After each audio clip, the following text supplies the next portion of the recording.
आदाब। हेडलाइंस उर्दू में आपका इस्तकबाल है। मैं हूं आपके साथ सैयद अनवारुल्लाह गौरी। बढ़ते हैं खबरों की तफसील की जानिब, लेकिन उससे पहले एक नजर हेडलाइंस पर। सुर्खियों को पेश करने में ताउन किया है डॉक्टर ऑर्थो ऑयल के साथ साथ डॉक्टर ऑर्थो कैप्सूल्स साथ लेना ना भूलें। वजीर आजम आज बंगाल और आसाम का करेंगे दौरा। दोनों रियासतों में करोड़ों रुपयों के प्रोजेक्ट्स का करेंगे इफ्तिताह।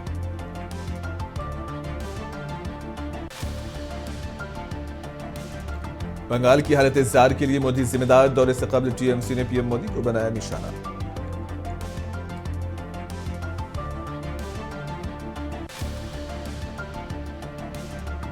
बर्रे सगीर में अक़लियतों पर मज़ालिम में इजाफे पर राशिद अल्वी का इजहार तशवीश। बांग्लादेश में इंतखाबात रोकने की हो रही है कोशिश, कांग्रेस लीडर का तासुर।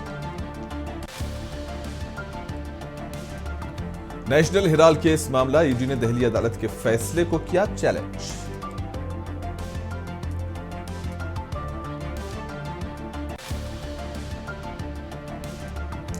दिल्ली में फिजाई आलूदगी इंतहाई खतरनाक जुमरे में बरकरार। हुकूमत से मज़ीद मौसर इक़दाम करने अवाम का मुतालबा।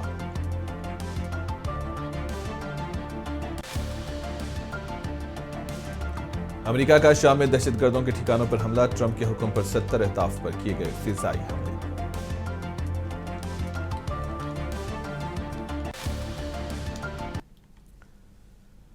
वजीर आजम नरेंद्र मोदी आज मगरबी बंगाल और आसाम का दौरा करेंगे। वजीर आजम बंगाल में 3200 करोड़ रुपए के 2 कौमी शाहराहों के प्रोजेक्ट्स का इफ्तिताह और संगे बुनियाद रखेंगे।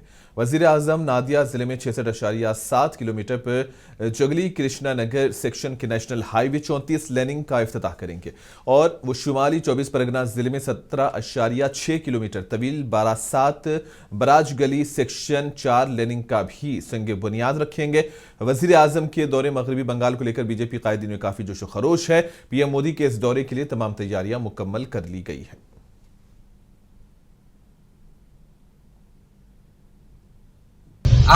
कल ताहिरपुर नदिया डिस्ट्रिक्ट के ताहिरपुर रानाघाट लोकसभा स्थित ताहिरपुर में नेताजी पार्क स्कूल के नेताजी पार्क मैदान में होने जा रहा है और इस ऐतिहासिक सभा को कल जब प्रधानमंत्री जी जब संबोधन करेंगे उस समय एक अभूतपूर्व दृश्य तैयार होगा।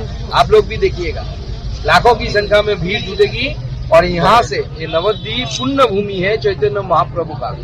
चैतन्य महाप्रभु की इस पुण्य भूमि से आदरणीय प्रधानमंत्री जी का ये सभा बंगाल में चैतन्य महाप्रभु जैसे हिंदुओं के लिए एक नए जागरण का शुरू किया था, ऐसे ही जागरण शुरू होने वाला है पश्चिम बंगाल को बचाने के लिए।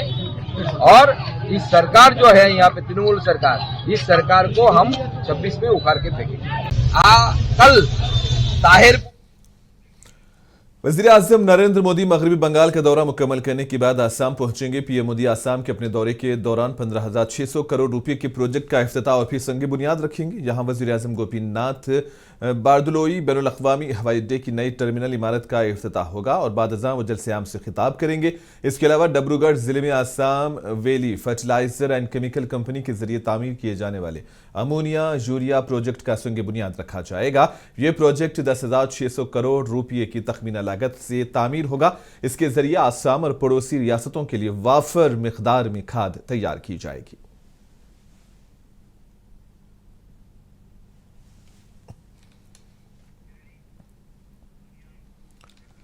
और इधर दूसरी जानिब तृणमूल कांग्रेस ने मगरबी बंगाल के दौरे से कबल वजीर आजम नरेंद्र मोदी के बयानात का सख्त जवाब दिया। हुक्मरान टीएमसी ने इल्जाम लगाया कि रियासत की हालत जार के लिए मरकजी हुकूमत जिम्मेदार है। पार्टी ने एक्स पर एक पोस्ट में कहा कि मरकजी हुकूमत ने बंगाल के वाजिबात को रोका, उसकी सकाफती शनाख्त की तौहीन की और इसके लोगों को निशाना बनाया। ताहम टीएमसी ने यह भी कहा कि वजीर आजम का बंगाल में बतौर मेहमान इस्तकबाल किया जाएगा। टीएमसी का यह रद्द-ए-अमल वजीर आजम मोदी के सोशल मीडिया पोस्ट के बाद आया है, जिसमें उन्होंने कहा था कि मगरबी बंगाल के लोग हर शोबे में टीएमसी की गलत हुक्मरानी की वजह से परेशानी का शिकार हैं, इसलिए बीजेपी ही अवाम की वाहिद उम्मीद है।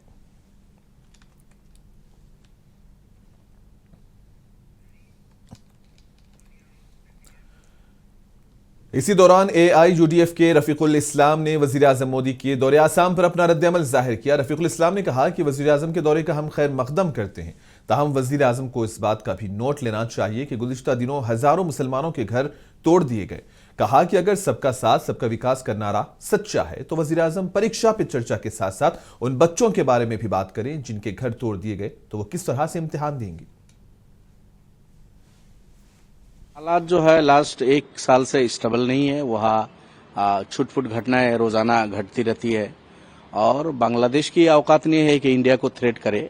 वो अपने घर में रह के कुछ भी कहे, लेकिन कि इतनी हिम्मत बांग्लादेश के लोगों को नहीं है, बांग्लादेश सरकार की भी नहीं है कोई इंडिया को आग दिखाए। इंडिया सरकार को सख्ती के साथ इस सब से निपटना चाहिए। वीजा सेंटर का एप्लीकेशन बंद किया, अच्छा किया है, और कोई कार्रवाई करनी हो तो करे। लेकिन बांग्लादेश जैसे एक राष्ट्र जो भारत के रहम करम पे बना है, पाकिस्तान के साथ था, इंडिया ने इन पे रहम किया है तो पाकिस्तान के तोड़ के अलग से एक राष्ट्र बना दिया गया है।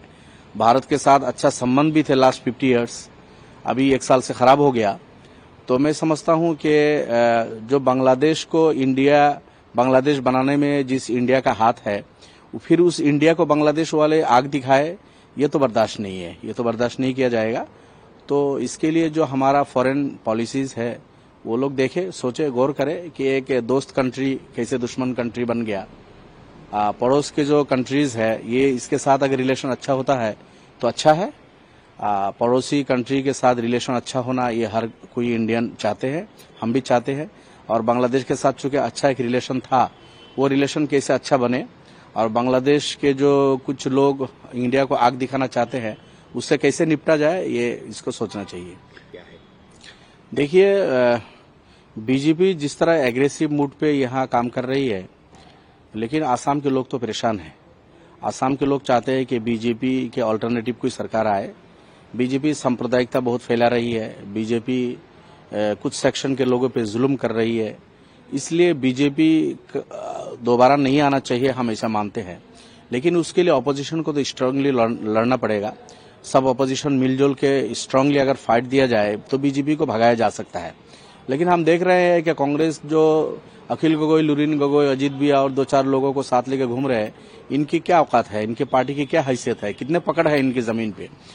देखिए, बांग्लादेश के हालात जो है, एनफोर्समेंट डायरेक्टरेट ने national Herald money laundering case में एक बड़ा कदम उठाया है। एजेंसी ने दिल्ली के ट्रायल कोर्ट के इस फैसले को चैलेंज किया जिसने कांग्रेस लीडर सोनिया गांधी और राहुल गांधी के अलावा दीगर मुलजिमान के खिलाफ दायर शिकायत का नोटिस लेने से इनकार कर दिया था। 16 दिसंबर 2025 को रॉस एवेन्यू कोर्ट ने ईडी की चार्जशीट को गैर कानूनी करार दिया था। अदालत ने वाजे किया कि पीएमएलए के तहत तहकीकात के लिए एफआईआर लाजमी है। ईडी ने ट्रायल कोर्ट के नताइज पर सवाल उठाते हुए अपनी अपील में कहा कि फैसला गलत था और शिकायत की पैरवी की जरूरत है।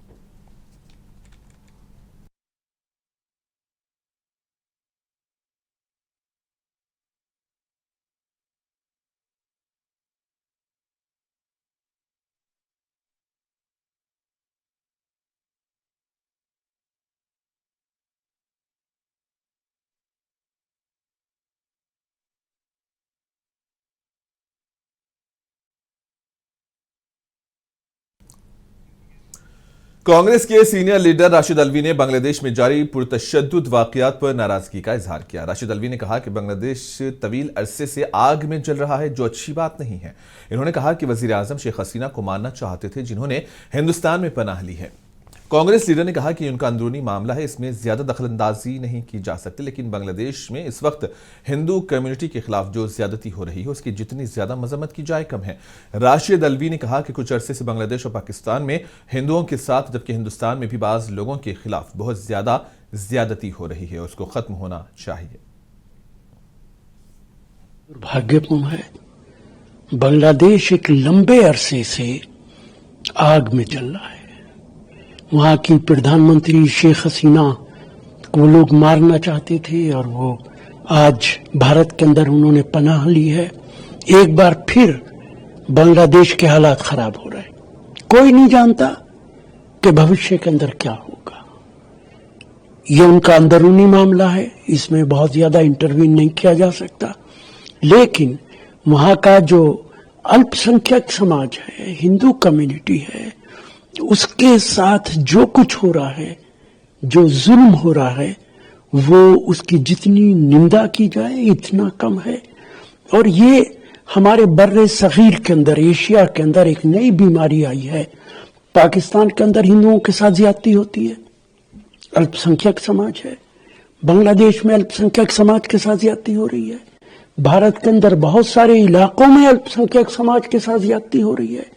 देखिए, तमिलनाडु में सिर्फ 14.5 लाख हटाए गए, उत्तर प्रदेश के अंदर तो 4 करोड़ हटाए जा रहे हैं। और ये बात हम नहीं कह रहे, उत्तर प्रदेश का मुख्यमंत्री कह रहा है, योगी आदित्यनाथ कह रहे हैं। और योगी आदित्यनाथ ये भी कह रहे हैं कि ये सब हमारे वोटर हैं, यानी बीजेपी के वोटर हैं। मुझे ताज्जुब होता है भारतीय जनता पार्टी की कारकर्दगी पे किस तरीके का है।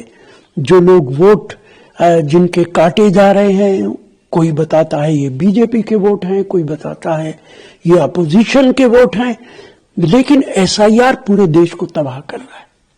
हर प्रांत में धुंध ने कौमी दारुल हुकूमत नई दिल्ली को पूरी तरह से अपनी लपेट में ले लिया है। दिल्ली इस वक्त शदीद धुंध और खराब हवा के मेयार का सामना कर रही है। घने धुंध की वजह से मरयत कम हो रही है और एयर क्वालिटी इंडेक्स को शदीद और इंतहाई नुकसान नाकिस जुमरों में ढकेल दिया गया है, जिसकी वजह से न सिर्फ सड़क पर गाड़ी चलाने वालों को मसाइल का सामना है, बल्कि परवाजों में भी खलल पड़ा है। आलूदगी की सतह सेहत के लिए संगीन खतरात का बायस बन रही है, जो हुकाम को गैर जरूरी तामीरात पर पाबंदी लगाने जैसे सख्त पाबंदियों को नाफिज करने पर मजबूर कर रही है। इसके अलावा ये इंतहाई आलूदगी सांस लेने में दुश्वारी का बायस भी बन रही है, जिसका मवाजना रोजाना कई सिगरेट पीने से किया जा सकता है और यह सेहत की एक बड़ी तशवीश है। फिजाई आलूदगी और धुंध की वजह से तुलबा, मुलाजमीन और सुबह के वक्त चहलकदमी करने वाले सबसे ज्यादा मुतासिर हो रहे हैं।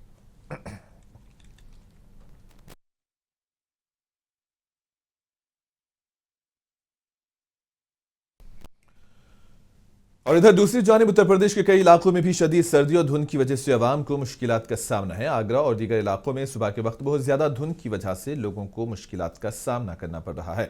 मुकामी लोगों के मुताबिक धुंध बहुत ज्यादा होने से खासतौर पर गाड़ी चलाने वालों के अलावा सुबह के वक्त चहलकदमी करने वालों को भी परेशानी हो रही है। इन्होंने कहा कि ज्यादा धुंध का अंदाजा इस बात से लगाया जा सकता है कि सुबह के वक्त ताजमहल का नजारा भी मुश्किल हो गया है।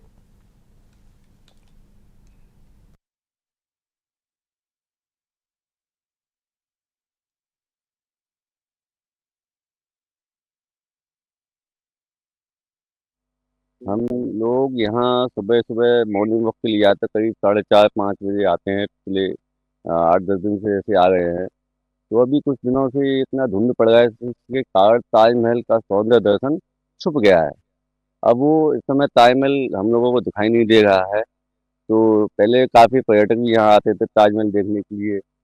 मेहता बाग की टी पॉइंट पर भी आते थे। तो अब वो भी इस समय नहीं आ पा रहे हैं, क्योंकि इतना धुंध है पिछले 3-4 दिनों से, जिसके कारण ताजमहल बिल्कुल भी छुप गया अपने, जिसका सौंदर्य दर्शन नहीं हो पा रहा। हम लोग यहाँ सुबह सुबह मॉर्निंग वॉक के लिए आते हैं, करीब 4:30-5 बजे आते हैं। पिछले 8-10 दिन से ऐसे आ रहे हैं। जम्मू कश्मीर के भी कई इलाकों में धुंध और शदीद सर्दी की लहर बरकरार है। धुंध की वजह से ट्रैफिक की नकलो हरकत पर खलल पड़ रहा है, जबकि सुबह और शाम के औकात में सर्दी से भी मसाइल में इजाफा हो रहा है। वादी भर में कई बड़ी सड़कों पर बसारत खराब रही, जिनमें श्रीनगर जम्मू कौमी शाहराह, बारामूला, हिंदवाड़ा रोड की अहम सड़कें शामिल हैं। सयाहत के लिए आने वालों ने कहा कि जम्मू कश्मीर में इस वक्त बहुत ज्यादा सर्दी है, जबकि धुंध की वजह से भी मुश्किलात का सामना है। सुबह सुबह देखा जाए तो अब कश्मीर में काफ़ी ठंड हो गई है, माहौल काफ़ी ठंडा हो चुका है। हमारे उधर हरियाणा में भी ठंड बढ़ चुकी है, पिछले 10 दिनों से धुंध वगैरह फोग ज़्यादा ही हो गई है। और इसके रिगार्डिंग मैं वीडियोस वगैरह देखता हूँ, डिपार्टमेंट भी स्टिकर वगैरह लगा रहा है और फोग की वजह से एक्सीडेंट हो रहे हैं, तो ये सब सारी चीज़ें करी जा रही है। बहुत अच्छा, यहाँ पर मुझे एक्चुअल में नेचर से रिलेटेड फील हुआ है कि हाँ, हम एक्चुअल में जन्नत में है। बोलते हैं ना कि कश्मीर जन्नत है, वो जन्नत एक्चुअली में मुझे फील हुआ है। तो यहाँ भी ठंड है, सुबह सुबह बहुत ज़्यादा ठंड है। मैं 2-3 दिन से वॉकिंग पे आ रहा हूँ, तो करीब आ जाता हूँ 4:30-5 बजे उठने के बाद ही आता हूँ, 5 बजे के आसपास। बहुत ज़्यादा ठंड होता है। बस आप देख ही रहे हो, ठंड से बचने के लिए जहाँ तो एक डालना होता था, अब 4-5 डाले हुए हैं मैंने।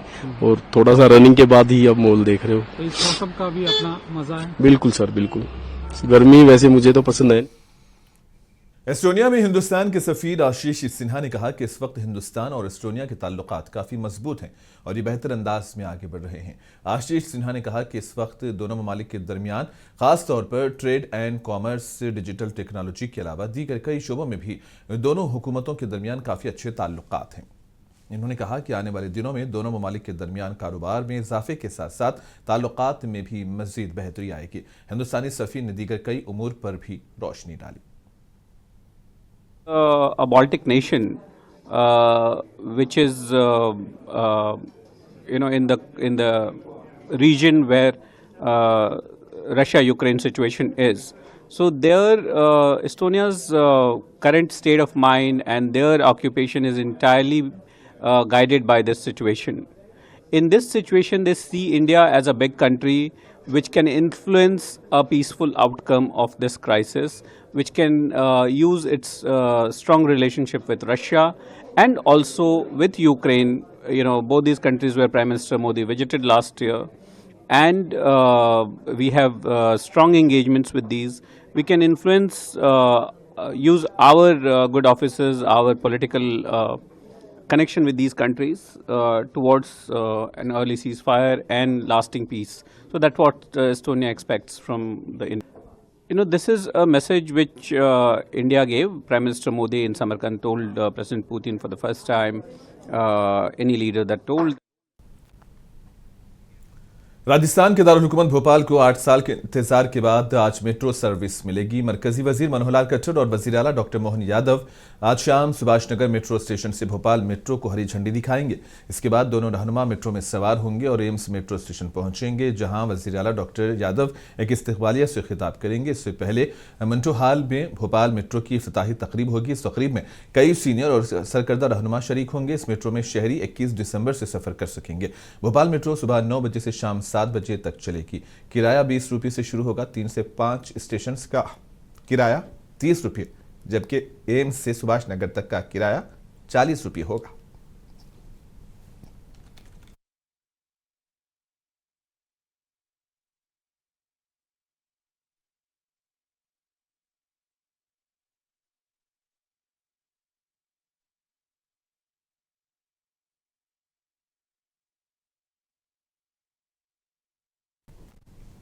बीजेपी लीडर गौरव वल्लभ ने कांग्रेस लीडर राहुल गांधी पर तनकीद करते हुए कहा कि वो लीडर ऑफ अपोजिशन नहीं बल्कि लीडर ऑफ प्रोटीन हैं, जो इस वक्त सयाहत के लिए बैरून मुल्क गए हुए हैं।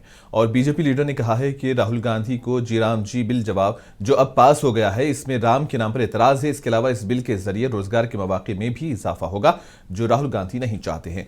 गौरव वल्लभ ने कहा कि राहुल गांधी और उनके साथियों को इस बिल पर एतराज है, जिसकी वजह से उन्होंने जमहूरियत के मंदिर में खड़े होकर न सिर्फ इस बिल की शदीद मुखालिफत की, बल्कि इसको फाड़ने का भी गुनाह किया। आपने कही SIR पे डिस्कशन की बात कही, उसे माना गया। आप वहां पे बात कहने तो इंडिया अलायंस के दल आते ही नहीं, अवरोध करने और बाधा उत्पन्न करने आते हैं। वो डिबेट करने, कोई भी कांग्रेस का सांसद या टीएमसी का सांसद डिबेट करने वो 2 कारण से जाते हैं। टीएमसी के सांसद सिगरेट पीने जाते हैं, घर पे सिगरेट पता नहीं उनको नहीं मिलती होगी, तो संसद में बैठ के छुप छुप के एक सांसद तो वेपिंग करता हुआ पकड़ा गया, और दूसरा सांसद संसद के बाहर आके पत्रकारों के सामने सिगरेट पीता हुआ पाया गया। तो उनका काम वहां पर इंडिया अलायंस के सांसद और विशेषकर टीएमसी के सांसद वो संसद में बहस करने नहीं जाते, वो डिबेट करने, कोई डिस्कशन करने नहीं जाते, वो सिगरेटें पीने वहां पर जाते हैं लोकतंत्र के मंदिर में, जो ईश्वर के मंदिर के जितना ही पवित्र है। वहां पर वो बैठ के छुप छुप के सिगरेटें पीते, एक अंदर पीता एक बाहर पीता, पता नहीं अंदर और कितने लोग पीते होंगे, पता नहीं, वो तो जांच का विषय है। और दूसरा, किस तरह संसद की प्रक्रिया में अवरोध उत्पन्न हुए ताकि लोगों के लिए जन उपयोगी जो बिल है वो ना बन सके, लोगों के जीवन में सरकार सकारात्मक।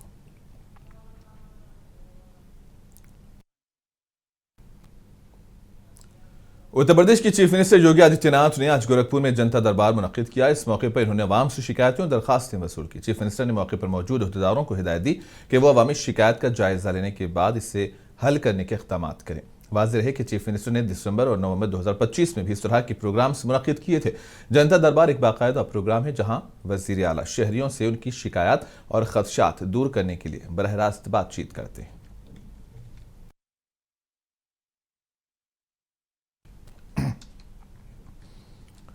मगरबी बंगाल बीजेपी के सीनियर लीडर दिलीप घोष ने कहा कि बांग्लादेश में जो कुछ हो रहा है वो किसी के लिए भी ठीक नहीं है। इन्होंने कहा कि बाज लोग इंतखाबात को टालने के लिए ये सब कुछ कर रहे हैं। इन्होंने कहा कि इस तशद्दुद की वजह से बांग्लादेश की मईशत भी तबाह हो रही है। दिलीप घोष ने कहा कि बांग्लादेश ने हालिया अरसे में अच्छी तरक्की की है, लेकिन बाज लोग हालात खराब करने की कोशिश कर रहे हैं जो किसी भी तरह ठीक नहीं है। राजनीति चमकाने का प्रयास चल रहा है। ये सारे जो घटनाएं हो रही है इसके पीछे की उद्देश्य वहाँ का चुनाव को टालने का। जो वहाँ का बैठे हैं एडमिनिस्ट्रेटर, उनकी तो कोई सिर पैर नहीं है। अब जो उत्पातियाँ हैं, उत्पात कर रहे हैं और वहाँ का बर्बाद कर रहे हैं। बांग्लादेश का कल्चर से लेकर के इकोनॉमी सब बर्बाद हो रही है। लोग त्राही कर रहे हैं, लोग विरोध करना भी शुरू कर दिए हैं। केवल भारत विरोध करके पाकिस्तान बांग्लादेश का अस्तित्व नहीं बच सकता है, और एक साल में उनका इकोनॉमी से लेकर सारा कुछ बर्बाद हुआ है। और इसी मौके में कुछ बदमाश लोग हैं जो वहाँ के संख्यालघु हिंदुओं के ऊपर अत्याचार करना, लूटपाट करना, ये भी कर रहे हैं। तो हम भी चाह रहे हैं कि जल्दी से जल्दी बांग्लादेश में चुनाव हो जाए और कोई सरकार बने, शांतिपूर्वक जैसा आगे बढ़ रहा था बांग्लादेश आगे बढ़े। हिंदू का अत्याचार करना, एक तो कुछ सांप्रदायिक लोग हैं, दूसरा है कुछ और लोग हैं जो हिंदुओं का प्रॉपर्टी को हड़पना चाहते हैं। तेलंगाना कांग्रेस के सीनियर लीडर और साबिक राज्यसभा एमपी हनुमंत राव ने कहा कि जब से मरकज में बीजेपी इख्तिदार में आई है, वजीर आजम मोदी पहले दिन से ही साबिक वजीर आजम पंडित जवाहरलाल नेहरू को नजरअंदाज करने और हिंदुस्तान का आइन लिखने के अलावा बाबा साहब अम्बेडकर जैसे अजीम लीडरों को बदनाम करने की कोशिश कर रहे हैं। हनुमंत राव ने कहा कि पार्लियामेंट में अमित शाह ने बाबा साहब अम्बेडकर के खिलाफ बयान दिया जो ठीक नहीं है। उन्होंने कहा कि अब बीजेपी वाले महात्मा गांधी को भी बदनाम करने की कोशिश कर रहे हैं। पहले डे वन से हिंदुस्तान का प्रधानमंत्री जो पंडित जवाहरलाल नेहरू सालों जेलों में गुजरे देश आज़ादी के वास्ते, और महात्मा गांधी के नक्शे कदम पे चल के देश को आज़ादी लाने वाला पंडित जवाहरलाल नेहरू को बाजू रखने का काम, और उसके बाद बाबा साहब अम्बेडकर इस देश का कॉन्स्टिट्यूशन लिखा। उस वक्त ब्रिटिश का कॉन्स्टिट्यूशन था। आज़ादी के बाद महात्मा गांधी, पंडित जवाहरलाल नेहरू, सरदार वल्लभ भाई पटेल और मौलाना एक ही सोचे इस देश का कानून कौन बना सकता। जो गरीबी से आया, पढ़ा लिखा आदमी बैरिस्टर बना, उनसे लिखाने का काम बाबा साहब अम्बेडकर को कॉन्स्टिट्यूशन लिखा है। तो वो कॉन्स्टिट्यूशन केस वाले को भी बदनाम कर रहे। अमित शाह पार्लियामेंट में 6 मरतबा उनका नाम लेता। अरे भाई, अम्बेडकर को कोई को याद करते, तुम भगवान को याद करे तो तुम स्वर्ग में जाते बोलते। अरे भाई, बाबा साहब अम्बेडकर इस देश का भगवान है। गरीबों के साथ पानी पीने नहीं देते थे, बॉडी के पास नहीं आने देते थे, मंदिर में नहीं आने देते थे। ये कानून बनने के बाद शेड्यूल कास्ट और गरीबी एसटी सभी लोग मेन स्ट्रीम में आए। ऐसा आदमी को भी बदनाम करते। अब आखिरी में मिला कौन? इस देश का जाति पिता महात्मा गांधी को भी बदनाम करने का काम शुरू कर।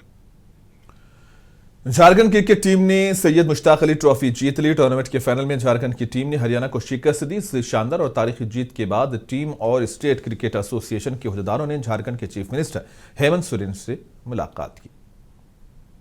इस बार जब हम लोग को अपॉर्चुनिटी मिला था काम करने का, जब हम लोग को जुलाई में जब दिया गया था 20-25 लड़कों का स्लॉट मिला था, उसके बाद से हम लोग ने काफी लड़कों ने बहुत हार्डवर्क किया और एक एक लड़का, चाहे हमारे साथ जितने भी सपोर्ट स्टाफ थे, हमारे बॉलिंग कोच, हमारे फील्डिंग कोच ने, सबने बहुत ही एफर्ट लगाया और एक एक लड़कों ने अपना पूरा एफर्ट दिया। उसका नतीजा यह था कि रणजी ट्रॉफी में भी जो मैचेस स्टार्ट हुए उसमें भी हम लोग अच्छा क्रिकेट खेले। एक लास्ट मैच हम लोग का थोड़ा अच्छा नहीं रहा, बाकी अभी भी हम लोग रेस में है कि रणजी ट्रॉफी में भी क्वालिफाई करेंगे। और उसका T20 में फिर ईशान भी था साथ में, ईशान भी पूरा इन्वॉल्व था और उसने जो अंदर में बच्चों के अंदर जो एक जो फाउंडेशन बनाया और जो हम लोग कोशिश कर रहे थे, जो झारखंड फर्स्ट टाइम चैंपियन हुआ है, इट्स अ ऑनर। हमको तो 2-3 बार हम फाइनल खेलने का अपॉर्चुनिटी मिला, लेकिन जीत नहीं पाते थे, तो मेरे लिए बहुत भावुक पल था। सीएम सर से अभी मुलाकात हुई, बहुत अच्छा लगा अभी मिलके उनसे। कल्पना मैम से भी मिले, खेल मंत्री भी थे, तो बहुत अच्छा था। उन्होंने बोला कि जिस तरह का सहयोग हो सकेगा हम लोग खिलाड़ी को लेकर करेंगे और जो भी तरह का अभी उन्होंने कहा भी कि नीचे स्तर का जो क्रिकेट है, हम लोग जेपीएल की भी बात की, झारखंड प्रीमियर। देखिए, माननीय मुख्यमंत्री हेमंत सोरेन जी से, कल्पना सोरेन जी से जो हमारी टीम की मुलाकात हुई, बहुत अच्छी और बहुत ही गर्मजोशी से वो मिले पूरी टीम से। उनको भी खुशी है कि हमारे झारखंड की टीम चैंपियन हुई है। T20 में पूरे देश का नंबर 1 टीम बनना एक बड़ी बात है, हम सबके लिए गर्व की बात है। और सीएम साहब भी, उनको भी काफी एक गर्व की अनुभूति है और काफी समय उन्होंने टीम के साथ स्पेंड किया, फोटोग्राफ्स भी हुए। अभी टीम वापस जाने के लिए तैयार है, कप्तान भी हमारे आ रहे हैं, अगर उनसे भी आप जरूर कुछ उनसे भी बाइट ले सकते हैं। मुझे लगता है आज का दिन जो है खिलाड़ियों का दिन है और मेरी आप लोगों से गुजारिश होगी कि ये झारखंड की टीम को जो क्रेडिट मिलना चाहिए, क्योंकि आप देखेंगे इतने वर्षों से हम लोगों ने विजय हजारे ट्रॉफी जीता था, उसके बाद कभी हम T20 के चैंपियन नहीं हुए थे और उसमें भी 2011 के बाद अभी हम चैंपियन हो रहे हैं। तो आज के दिन में जो बच्चों का उत्साह मैं देख रहा हूं, आने वाले दिन में झारखंड क्रिकेट जो है और ऊपर ही जाएगा, यही हम लोग कामना करते हैं। बच्चों के लिए ये टीम जो है प्रेरणा स्रोत की तरह है, क्योंकि इन लोगों ने जबरदस्त खेल दिखाया है और आपने देखा होगा जिस तरीके से ऑपोजिशन को डिमोलिश किया है और जितने कॉन्फिडेंस के साथ खेले हैं, टीम भावना इनकी जबरदस्त थी। तो ये टीम चैंपियन टीम है और आगे भी हमारा। और इसी के साथ ही खबरों का सिलसिला यहीं पर इख्तिताम पजीर होता है। दीजिए इजाजत, आदाब।